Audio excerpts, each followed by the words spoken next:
अध्यक्षता कर रहे हैं माननीय वामन मेश्राम साहब, राष्ट्रीय अध्यक्ष भारत मुक्ति मोर्चा व बहुजन क्रांति मोर्चा नई दिल्ली को आमंत्रित करता हूं कि आज की अध्यक्षता करने के लिए वो मंच पर आए।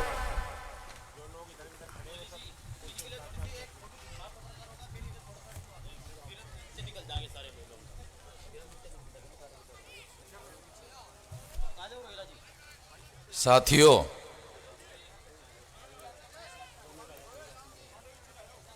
वेदर बहुत ज़्यादा खराब है और बहुत ज़्यादा वेदर खराब होने के बावजूद भी आप यहाँ पर इतनी बड़ी संख्या में उपस्थित है और इसके बावजूद भी यहाँ से जाने के लिए आप तैयार नहीं हैं, और इसलिए मैं इस बात के लिए आप सभी लोगों को धन्यवाद देता हूँ कि इतने ज़्यादा खराब वेदर के बावजूद भी आप डटे हुए हैं। तो उसका सबसे बड़ा कारण ये है कि आप परिवर्तन चाहते हैं, परिवर्तन चाहते हैं, इसलिए आप इस परिवर्तन के आंदोलन में, अभियान में शामिल है। राष्ट्रीय परिवर्तन मोर्चा की ये परिवर्तन रैली जो सारे उत्तर प्रदेश में 18 मंडलों में 18 रैलियां प्रतिदिन हो रही है और 9 तारीख तक प्रतिदिन उत्तर प्रदेश में रैलियां है मंडलीय स्तर की। उसके बाद 75 जिलों में फिर जिला स्तरीय मंडलीय रैलियां होने के बाद जिला स्तरीय रैलियां भी होगी और ये सारी रैलियां राष्ट्रीय परिवर्तन मोर्चा 2022 के चुनाव में 31 पार्टियों के द्वारा बनाया गया राष्ट्रीय परिवर्तन मोर्चा, जो जिला स्तर की, कमिश्नरी स्तर की और राज्य स्तर की पार्टियां है, उनमें 31 पार्टी के लोगों ने मिलकर ये गठबंधन बनाया। अभी ये 41 पार्टियां हो गई है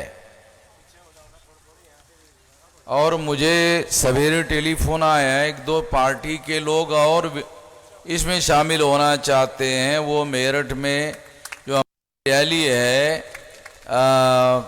हापुड़ में, वो हापुड़ में मैंने उनको बुलाया कि वहाँ आप आ जाइए, वहाँ शामिल हो जाइए।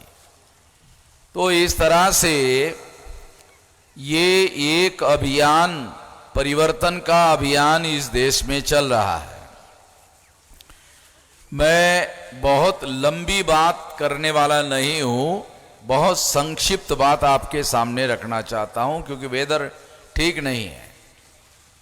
सबसे पहले तो राष्ट्रीय परिवर्तन मोर्चा हम लोगों ने क्यों बनाया?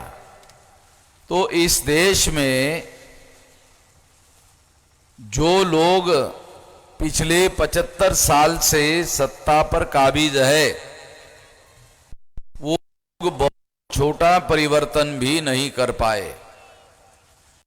परिवर्तन क्या है? छोटा परिवर्तन है कि इस देश में गांवों में रहने वाले 90% लोग गरीबी रेखा के नीचे जीवन यापन कर रहे हैं, ऐसा सरकार का मानना है। और शहरों में 75% लोग गरीबी रेखा के नीचे जीवन यापन कर रहे हैं, ऐसे सरकार ने आंकड़े स्वीकार किए। आजादी मिलने के पहले ये लोग कहा करते थे, गांधी जी और नेहरू जी भी ये कहते थे कि अंग्रेजों की वजह से आप लोगों के हालात खराब है, जब अंग्रेज चले जाएंगे तो आपके हालात में सुधार होगा। परंतु अंग्रेजों के जाने के बाद 75 साल हो गए और 75 साल में क्या सुधार हुआ, तो अभी भी लोग भूखमरी के कगार पर पहुंचे हुए हैं और सरकार को 5 किलो अनाज बांटना पड़ रहा है आजादी के 75 साल बाद। इसलिए मैं कह रहा हूं कि 75 साल में बहुत सारे प्रधानमंत्री हो गए, उन्होंने साधारण से साधारण जो लोग हैं उनकी आशा क्या है, उनकी उम्मीद क्या है कि उनको रोटी, कपड़ा और मकान इज्जत से मिल जाए। बहुत बड़ी आकांक्षा नहीं है उन लोगों की। उनकी आकांक्षा केवल इतनी है क्योंकि वो चाहते हैं कि रोटी, कपड़ा और मकान इज्जत से मिल जाए, सम्मान से मिल जाए। मगर इन लोगों को 75 साल में रोटी, कपड़ा और मकान इज्जत से नहीं मिला। दूसरी बात, हम लोग क्या चाहते हैं? शिक्षा, स्वास्थ्य और रोजगार। अगर रोजगार नहीं तो स्वयं रोजगार, और स्वयं रोजगार नहीं तो रोजगार भत्ता। तो हम लोग जो है इस देश में ये नहीं चाहते हैं कि हमारे बच्चों को लंदन में और न्यूयॉर्क में या कोलंबिया में, जैसे बाबा साहब आम्बेडकर वहां पढ़ने के लिए गए थे, वहां पढ़ने के लिए भेजो। हम ये नहीं चाहते। हम ये चाहते हैं कि गांव में ठीक ढंग का स्कूल हो। 6.5 लाख गांवों में से 2 लाख गांव आज भी भारत में ऐसे हैं जहां स्कूल ही नहीं है। 75 साल में यानी इन लोगों ने हमारी बहुत छोटी उम्मीदें, रोटी, कपड़ा और मकान, शिक्षा की व्यवस्था नहीं किया। दूसरा, स्वास्थ्य, प्राइमरी हेल्थ सेंटर। गांव में, मैं देहात का रहने वाला हूं इसलिए जानता हूं, प्राइमरी हेल्थ सेंटर नहीं है तो वहां डॉक्टर बैठता नहीं है। डॉक्टर तो दूर की बात, कंपाउंडर नहीं बैठता है। यह स्थिति है। स्वास्थ्य की कोई व्यवस्था नहीं की। तीसरी बात, रोजगार। हम लोगों को मुफ्त में आपके 5 किलो अनाज नहीं चाहिए, क्योंकि मुफ्त का खाने से हरामी का खून बनेगा। हम हरामी का खून नहीं बनाना चाहते हैं। 3000 साल से हमारे लोग मेहनत करके रोटी खा रहे हैं। तुम्हारे 5 किलो अनाज पर जीवित नहीं है हम लोग, मेहनत करके खाने वाले लोग हैं। और इसलिए मेहनत करके खाने वाले जो लोग हैं उन लोगों को रोजगार का ये लोग प्रबंध नहीं कर पाए। अगर रोजगार नहीं तो स्वयं रोजगार की व्यवस्था नहीं कर पाए। स्वयं रोजगार नहीं तो रोजगार भत्ते की व्यवस्था नहीं कर पाए।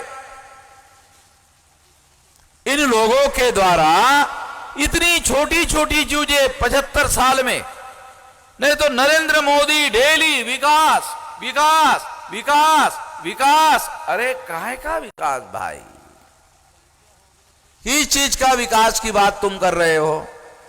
तो कहता है कि हमने जो सिंगल लेन रोड था वो 4 लेन बनाया, 4 लेन का 6 लेन बनाया, 6 लेन का 8 लेन बनाया। हाँ, ये बात तो सही है कि बनाया, मगर वहां लिखा इस पर साइकिल नहीं चला सकते, इस पर बैलगाड़ी नहीं चला सकते, इस पर मोटरसाइकिल नहीं चला सकते। इसका मतलब ये है कि जो विकास आपने किया वो विकास हमारे लिए नहीं है, किसी और के लिए है। जिनके पास 4 व्हीलर गाड़ियां हैं उन लोगों के लिए है। नरेंद्र मोदी ये भी कहते हैं कि उत्तर प्रदेश में हमने 13 इंटरनेशनल एयरपोर्ट बनाए। अरे मगर हमारे पास जो गरीब गुरबा है, जो मजलूम है, उसको टिकट निकालकर रेल में बैठने की क्षमता नहीं है, रोडवेज में बैठने की क्षमता नहीं है। वो तुम्हारे इंटरनेशनल एयरपोर्ट पर जाके फ्लाइट में, एरोप्लेन में कहां बैठेगा? हमारा आदमी जब एरोप्लेन आकाश में उड़ता है तो आंगन में आकर केवल देखने का काम करता है। यहां तो हम बैठ भी नहीं सकते। तो किस आधार पर कहा जाए ये विकास हमारे लिए है? हमारे लिए विकास जरूरी है कि हमारे लोगों को रोटी, कपड़ा और मकान इज्जत से चाहिए। केवल ऐसे मुफ्तखोरी में बंटवाने से नहीं, हमको इज्जत से चाहिए। रोटी, कपड़ा और मकान, शिक्षा, स्वास्थ्य, रोजगार, रोजगार नहीं तो स्वयं रोजगार, स्वयं रोजगार नहीं तो बेरोजगार भत्ता। मैं लंदन गया, न्यूयॉर्क गया, तो वहां पर जिलाधिकारी कार्यालय में अगर कोई बेरोजगार आदमी जाकर लिख देता है कि मैं बेरोजगार हूं, तो वो पूछते हैं कि अकाउंट नंबर है, तो लिख दीजिए। वो अकाउंट नंबर लिख देता है, वो घर में पहुंचने के पहले पहले उसके अकाउंट में पैसा पहुंच जाता है और 6 महीने तक उसको बेरोजगार भत्ता दिया जाता है और 6 महीने में उसको रोजगार का प्रबंध किया जाता है, फिर भत्ता बंद कर दिया जाता है। वहां भी लोकतंत्र है, वहां जहां ये व्यवस्था की जा रही है। इसलिए जिन प्रधानमंत्रियों ने रोटी, कपड़ा और मकान, शिक्षा, स्वास्थ्य और रोजगार, रोजगार नहीं तो स्वयं रोजगार, स्वयं रोजगार नहीं तो रोजगार भत्ता देने का काम नहीं किया, उन प्रधानमंत्रियों को मैं नालायक प्रधानमंत्री मानता हूं। आप सोचते होंगे अरे मेश्राम जी आप गाली दे रहे हैं प्रधानमंत्री को, अच्छा नहीं है ये बात। मैं गाली नहीं दे रहा हूं, मैं कह रहा हूं ये प्रधानमंत्री जो इतना छोटी उम्मीद रखने वाले लोगों की उम्मीदें पूरी नहीं कर रहा है, वो लायक नहीं है। नालायक का मतलब लायक नहीं है, ये कह रहा हूं, गाली कहां दे रहा हूं। तो इसलिए इस सत्ताधारी लोगों को बदलने की जरूरत है। इसके लिए ये परिवर्तन मोर्चा बनाया। बाबा साहब अंबेडकर ने संघर्ष करके आपको वोट का अधिकार दिया, तो गांव में लोग इन पार्टियों के आते, अरे कहां इन लोगों को वोट दे रहे हो, इनको वोट देने से तो आपका वोट जो है खराब हो जाएगा, ये तो चुनाव जीतने वाले नहीं हैं। ऐसा आप लोगों को गुमराह करते हैं।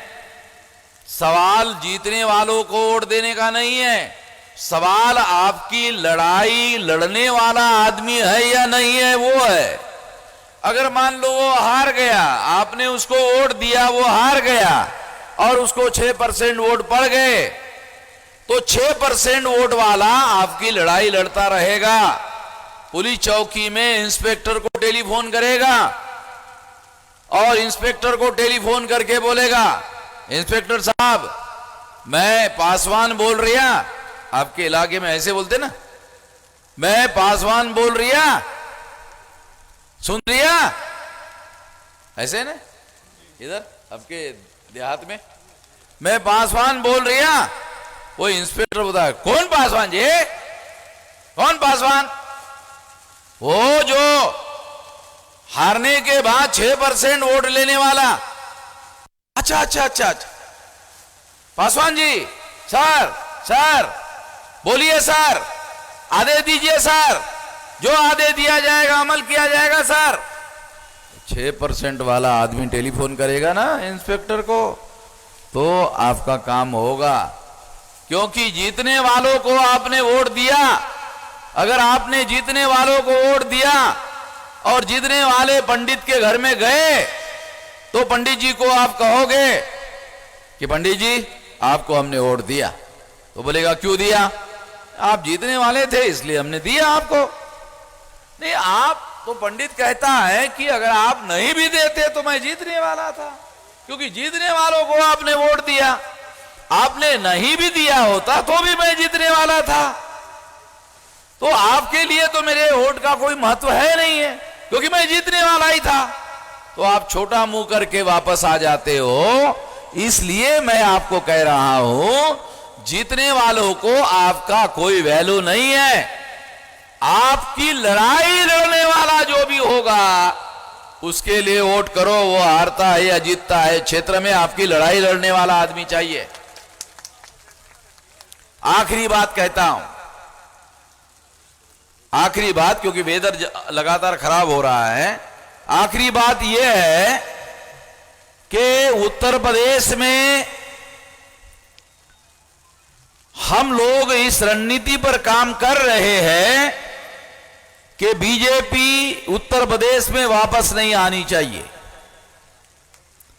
और उत्तर प्रदेश में बीजेपी वापस ना आए, एक बात। दूसरी बात, उसके लिए महागठबंधन बनाना होगा। अभी गठबंधन तो हमारा बन चुका है, केवल महागठबंधन बनाना होगा। महागठबंधन बनने से उत्तर प्रदेश में जो भी परिवर्तन होगा वो हमारे समर्थन के बगैर कोई सरकार बनने वाली नहीं है। जो भी सरकार बनेगी वो हमारे समर्थन से बनेगी। ये मैं जोर से कह रहा हूं, हमारे समर्थन के बगैर नहीं बनेगी। और धीरे से कहता हूं, बनने भी नहीं देंगे। हमारे समर्थन के बगैर सरकार बनने नहीं देंगे। अब जब हमारे समर्थन से सरकार बनेगी तो फैसले लेने के अधिकार हमारे लोगों के हाथ में होंगे और हम अपने लोगों के हक हुकूक के लिए इस फैसले लेने के अधिकार का उपयोग करेंगे। इस मौके पर मैं इतना ही कहना चाहता हूं कि उत्तर प्रदेश में बदलाव लाने के लिए आप वोट का प्रयोग करेंगे, उपयोग करेंगे। इस मौके पर मैं इतना ही कहना चाहता हूं। वेदर खराब है इसलिए मैं ज्यादा बात नहीं कहना चाहता हूं। धन्यवाद।